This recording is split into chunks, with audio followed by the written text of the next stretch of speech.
Hello, fellow YouTubers. My name is Redneck John, and this is kind of an introduction of what I would like to do. I would like to take you guys along on family adventures. We're going to do a lot of camping, fishing this summer. Bring you along and introduce you to the family as we go along. I'm going to shoot some do-it-yourself videos. I'm not a certified mechanic. I actually learned a lot about mechanics just jumping in and doing things myself. With that being said, there's a big thing out there where some people say the only tool to buy is a Snap-on tool or a Mac tool, and nobody likes Harbor Freight. But to be honest with you, I get the job done with tools that I bought from either local auto parts stores or Walmart and Fleet Farm.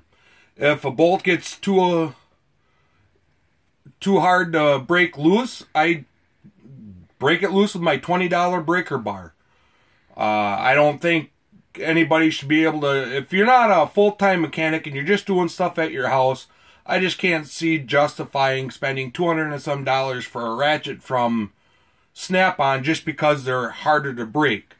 Well, if you're breaking ratchets, that's because you're doing things that the ratchet's not designed to do. If you got a bolt or something that's too hard to break loose, and a lot of people get a breaker bar, put it on the end of their ratchet, and try to break it loose that way. That's where a lot of your ratchets break. They're not designed for that much torque. Or people use a cheater bar to torque it tight. Well, that's why they make torque wrenches. With that being said, what do you guys prefer to use? Me, I just can't justify using a $250 or buying a $250 ratchet when simply a $15 ratchet will get the job done with the use of a breaker bar. Or I got some wrenches that I bought from Sears or Craftsman, a little more expensive, but still within the budget. Not everybody can afford to buy Snap-on or Mac, and I think I like some of Harbor Freight's tools just because they're easier on the pocket. With that being said, whether they're not made as strong as your Snap-on tools, all tools these days pretty much have a lifetime warranty. So if you go and spend a $20 on a ratchet at Harbor Freight and it breaks, well, all you gotta do is go to a local Harbor Freight store or the nearest Harbor Freight store to you, exchange it, you walk out with a brand new ratchet, wrench, whatever you happen to break. But how hard you are on your tools determines how long your tools are going to last.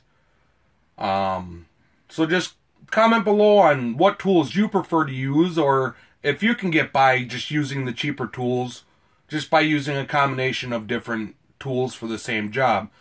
For example, a few weeks ago, I did the ball joints on my wife's van, and the cheap Walmart and Fleet Farm tools got the job done, no hassle. So one of the upcoming videos, I'll take you through my toolbox and show you the different tools I have. I'll be honest, they're nothing fancy. Another thing I'd like to take you guys on is hunting. I'd like to do hunting. There's some things I would like to get into, never done before, and that's like trapping. Never done that before, kind of interested in it. So anybody got any tips about trapping, feel free to leave them in the comments below. To be honest with you, I haven't hunted in a couple years because Wisconsin's DNR pretty much killed off the entire deer herd. Unless you own private property and you go hunting on public land, chances are you're not going to see any deer. Further north of Wisconsin, it's even worse. There's kind of central Wisconsin, north central Wisconsin. It's buck only.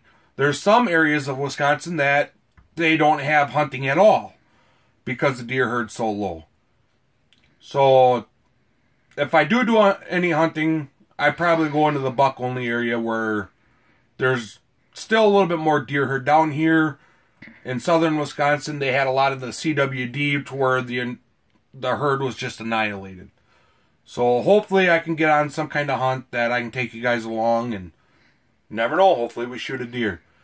I love bow hunting. I'm not big on rifle hunting. I'm just not a good shot with a rifle. To where I'm an awesome shot with a bow, so in bow hunting I find more challenging and more satisfying.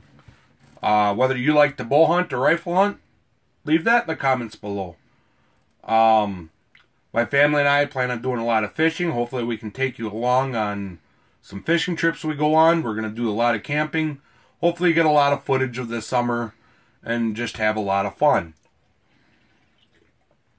But I do have some plans in the future for, like, if I start getting subscribers and start getting some followers, I plan on buying like a $200-300 beater car and forming it into a demolition derby car, and then take you guys along in the demolition derby that I entered in. Just a lot of things I'm planning on doing. But comment below and tell me what you would like to see on YouTube. What interests you? What you would like to learn? If it's something I can do, I'd be glad to help you out. As far as now, this is Redneck John. Grab a beer and relax.